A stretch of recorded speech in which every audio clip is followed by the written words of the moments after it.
aí, tá começando mais um Pod Unirp, um podcast feito por nós alunos de comunicação social aqui da Unirp, para você que gosta de se manter bem informado e sobretudo sobre as curiosidades e se manter bem informado sobre assuntos no geral.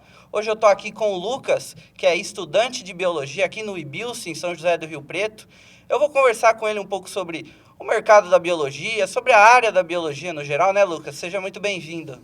Oi, é um prazer estar aqui na Unirp, fazer parte aqui do podcast. E eu estou disposto a esclarecer algumas dúvidas, né, que vocês podem ter a respeito tanto da faculdade que eu faço, tanto do curso.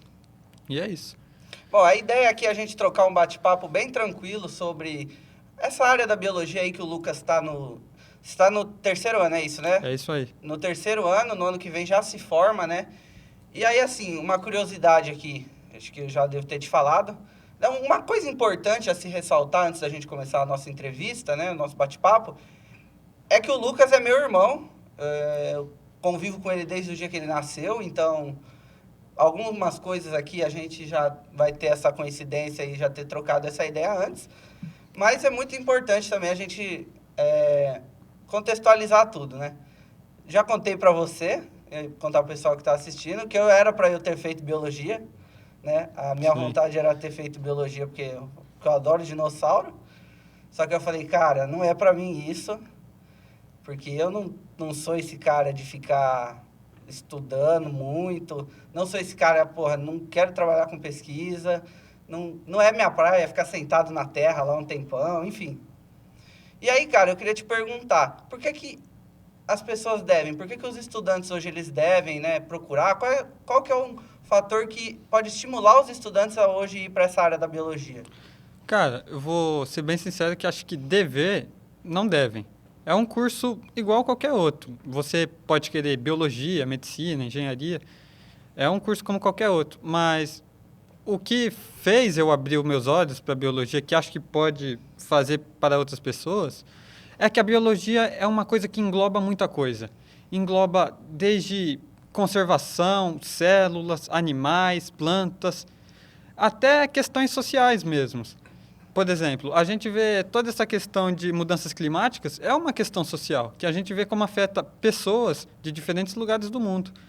E, claro, biologia não é o curso do momento no sentido de dinheiro, né? Ninguém faz biologia pensando, nossa, vou ficar milionário fazendo esse curso.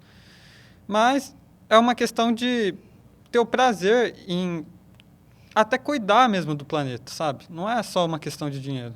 É uma questão de ensinar, porque o biólogo, tanto o professor, tanto o de laboratório que vai para o campo, ele é um professor. Porque a principal função que a gente faz, que a gente está aprendendo a fazer no curso, é a gente ensinar as pessoas. Pode ser tanto um aluno, tanto pelas mídias mesmo, como a gente pode ver muito em TikTok, em Instagram. O que mais tem hoje é gente aumentando muito o repertório das pessoas por meio do ensino. Eu acho que assim, até o papo que a gente teve aqui na faculdade recentemente, que na semana passada a gente teve uma aula de jornalismo científico, até comentei com você, Sim. enfim, e aí é um papo que a gente teve assim, cara, com essa questão da internet, né, hoje qualquer um, mesmo que não seja formado, né, pode ali passar uma informação, pode, ela sendo verdadeira ou não, né, tem esse poder aí até tomar o lugar dos profissionais né, não no sentido negativo, mas fazer o papel de profissionais da comunicação em passar essa informação, né? Acho que assim, hoje a gente tem alguns influencers aí, o pessoal que fala sobre biologia, e é uma galera que eu vejo assim que eles estimulam bastante assim o pessoal e é mais voltado para esse lado de curiosidades, né, da biologia, e é muito voltado também para essa questão dos animais, né? Eu até queria te perguntar assim, você já falou um pouquinho, mas antes, assim, quando a gente era criança, a gente ficou muito popularizada a figura do biólogo, eu acho que hoje ainda é, né? Por aqueles programas do National Geographic, aquelas questões de vida animal, É o próprio o Richard Richard mesmo, que a gente via na Rasmussen, TV. exato, né? Então, assim, fala pra mim um pouquinho, né? Você falou um pouco das áreas, mas eu queria que você entrasse um pouquinho mais nisso, né? de assim, a galera vê muito o biólogo como o cara que cuida só dos animais, que vê, trabalha em zoológico, estuda os animais, ou até mesmo as plantas, mas deixa de lado algumas áreas, né, que são importantes, também podem ser exploradas no mercado.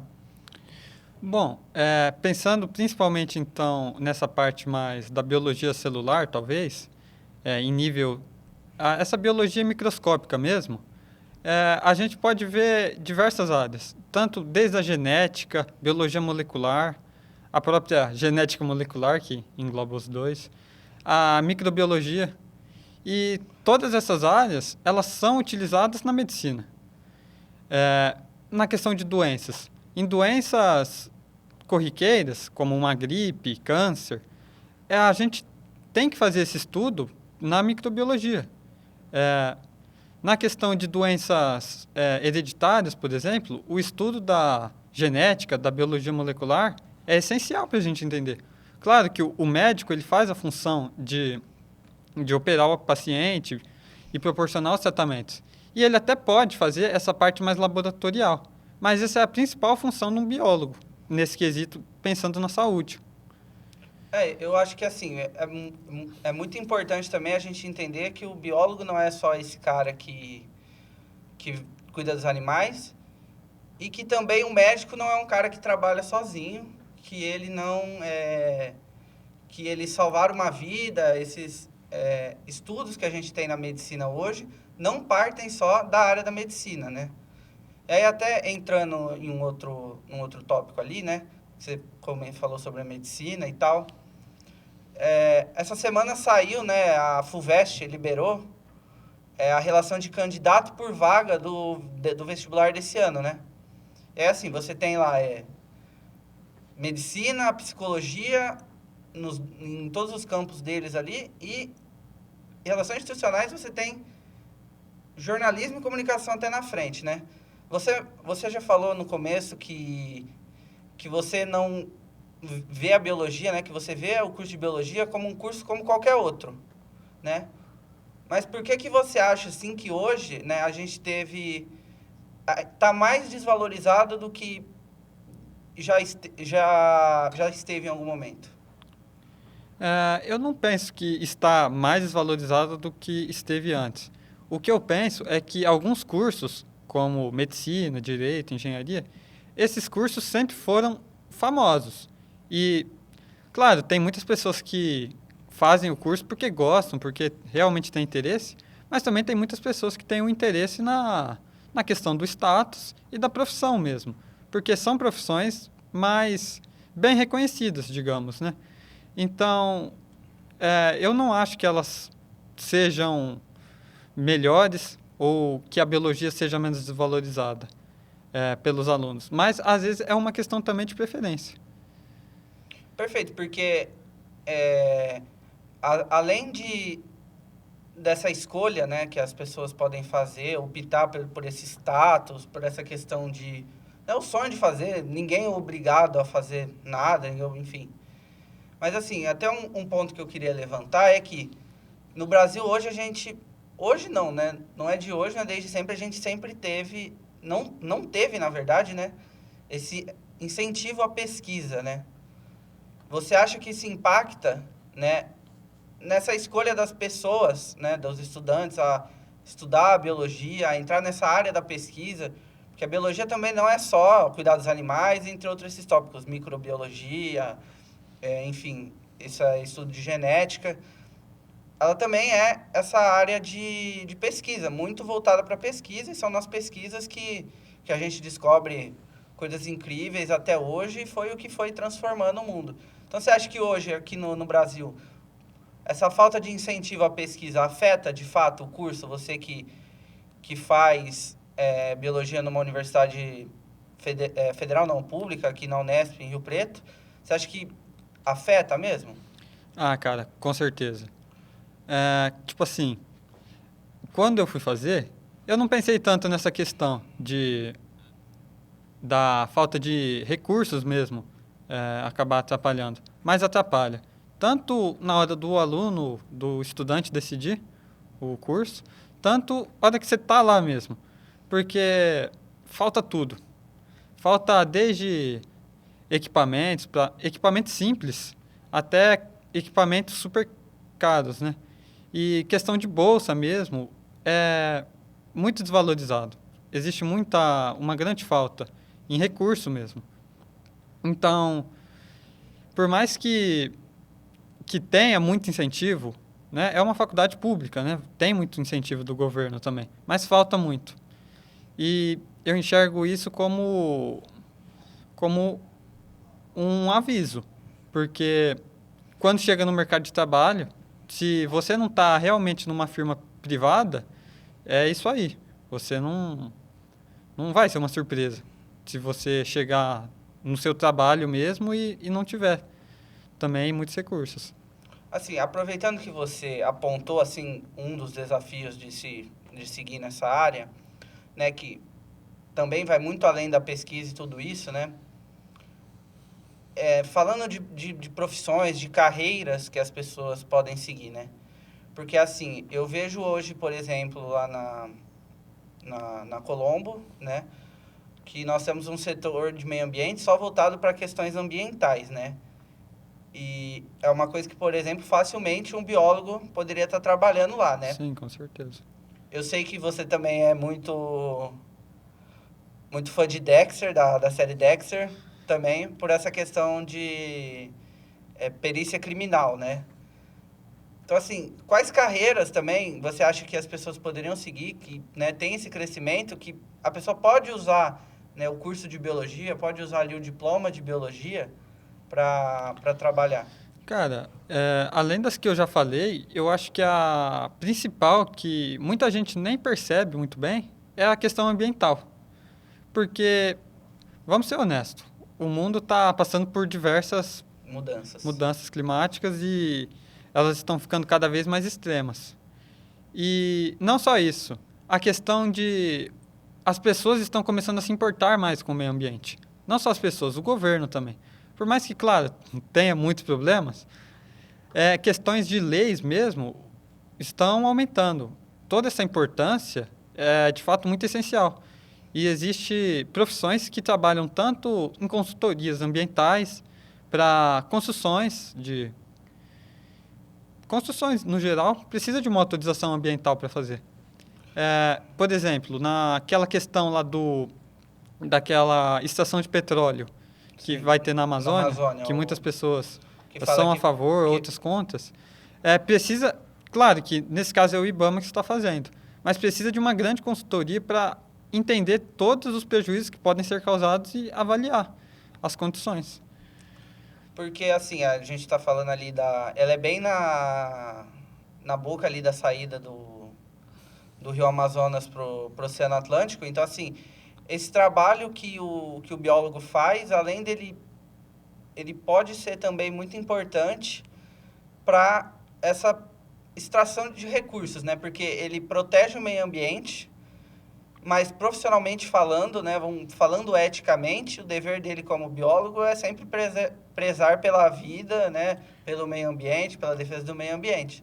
Mas profissionalmente falando, ele pode atuar nas mais diversas áreas, incluindo essas áreas que podem afetar ali o meio ambiente. Mas assim, ainda retomando na pergunta que eu te fiz, assim, que eu queria entender um pouquinho mais, porque é meio inimaginável essa ideia da gente ver eu pelo menos não sabia que, né, foi conversando com você, que um biólogo poderia trabalhar em perícia criminal, assim, né? Que é uma área que a gente pensa, poxa, é só coisa para policial? Claro, né, que hoje a gente já tem, enfim, toda essa tecnologia que envolve resíduos biológicos, identificação de digitais, exames, enfim. Como é que funciona, né, o papel do biólogo dentro dessa área de perícia criminal, para estudar essa questão de crimes, enfim, investigações no geral? Olha, a primeira questão é que, nesse caso, o biólogo ele é um policial.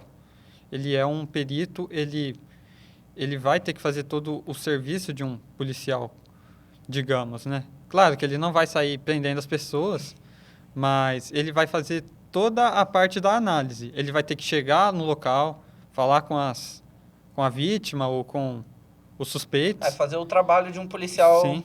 Vamos dizer convencional, né? E analisar as provas e, primeiro, se você vê uma mancha vermelha na parede, você não sai assumindo que é sangue. Você tem que testar se é sangue. Aí, testando se é sangue, você tem que testar se é sangue humano, né? Se a gente falando de um assassinato, pode ser que o sangue ali é, sei lá, de porco. Às vezes a família mata porco na cozinha, né? A gente não pode... Enfim, não dá para assumir. Mas ele tem que fazer toda essa análise de coletar e ele tem que fazer toda a análise no laboratório. Então, ele tem que identificar o que ele achou e ver as compatibilidades, né? Até agora uma dúvida pessoal minha. Essa questão de... Por exemplo, a gente vê muito em série, muito em filme, né? Que a forma como o sangue se espalhou na parede, o sangue se espalhou no chão, né? Essa análise para entender que ajuda a perícia e os policiais a resolverem o caso de... essa vítima levou 10 facadas, essa vítima foi morta a tiro a possivelmente tantos metros de distância. O biólogo também trabalha nisso ou é um outro segmento ali dentro da área? Cara, depende. Tipo assim, o biólogo pode fazer isso e ele provavelmente vai. Mas tem muito físico também. Pessoas que cursaram física, elas podem entrar para a perícia criminal e também analisar isso. Mas sim, o biólogo pode. Por exemplo, dependendo da forma como a gota tá no chão, na parede, você consegue ver mais ou menos como ela caiu. Por exemplo, se você segue um rastro de sangue de uma pessoa, primeiro que você vai conseguir ver a quantidade de sangue que está mais ou menos por passo. Se tem muito, se tem pouco, então você já pode assumir talvez até a questão da intensidade mesmo do corte. Do golpe, se foi de perto, se foi Sim. de longe. E você também consegue ver, só pela gota caindo no chão, a direção que a pessoa estava andando. Por exemplo, quando cai uma gota no chão, por exemplo, fica tipo uma caudinha. E essa caudinha está apontando para onde a pessoa está indo. E interessante, porque assim, a gente acha que que são só policiais mesmo, né? Peritos ali. E às vezes a gente não olha para esse olhar que esses peritos são profissionais de biologia, profissionais de física. Enfim, é muito interessante pensar por esse lado, porque abre um leque totalmente diferente para seguir na área, né? É bem legal. E assim, voltando assim, né? Não voltando, mas continuando aqui a nossa conversa, né? Eu queria te perguntar um pouquinho, né? Sobre a questão da inteligência artificial, né? Que é o assunto do momento e tal, enfim. Acho que todo mundo fala disso hoje, né? Que hoje a inteligência artificial, ela é uma mão na roda para diversas áreas, em diversos tipos de trabalho. Eu queria entender como é que a inteligência artificial, ela ajuda, né, no desenvolvimento de pesquisas de biologia. Enfim, como que a inteligência artificial hoje está ajudando está trabalhando nessa área de biologia com os profissionais?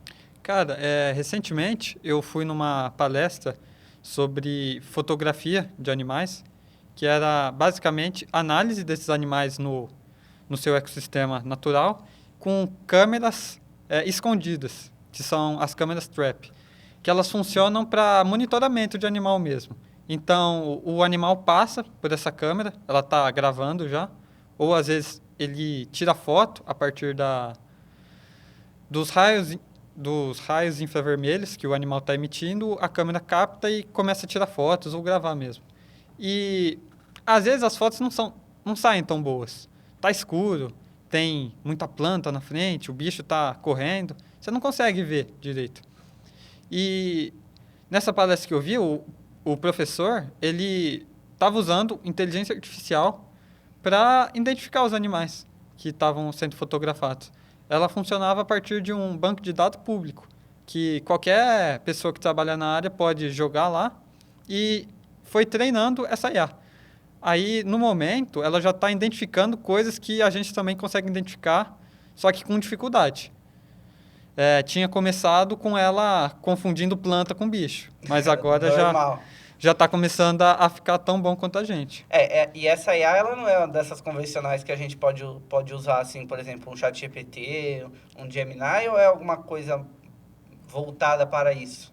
Assim, ela é voltada para essa área da biologia e na identificação dos animais. Mas qualquer pessoa pode usar. No quesito de ser público, igual um chat GPT, é. Mas não faria sentido uma pessoa que não tem nada a ver da área ficar ali, né?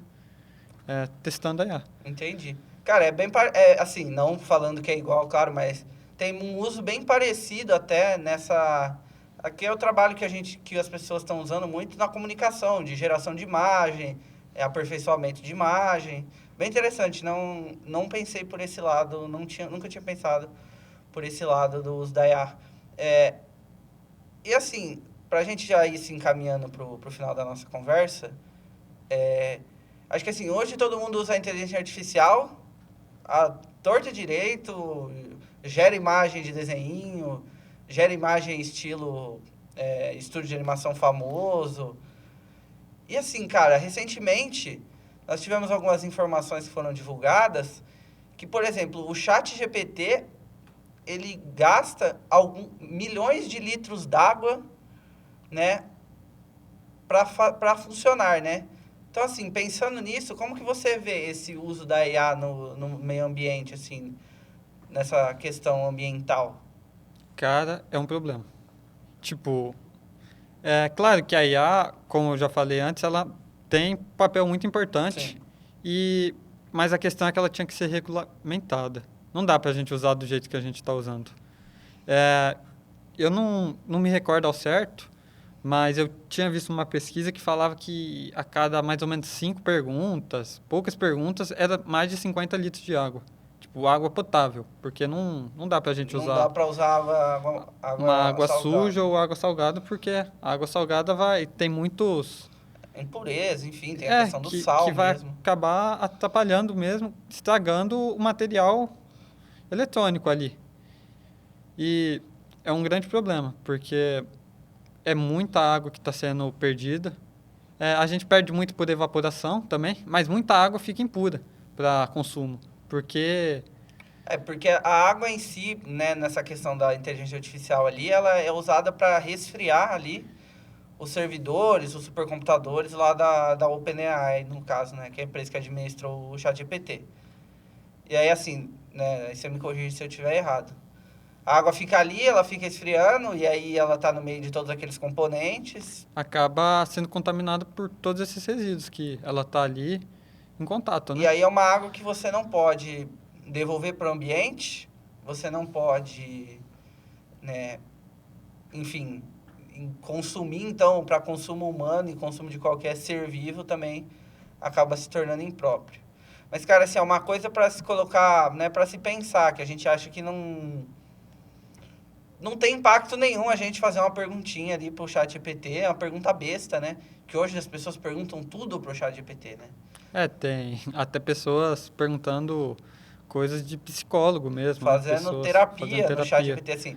Não que o Google, né, o aplicativo, os mecanismos de busca, né, tradicionais, considerados tradicionais, não também façam isso, né? Mas hoje as pessoas perguntam tudo no chat GPT ao invés de perguntar pro Google.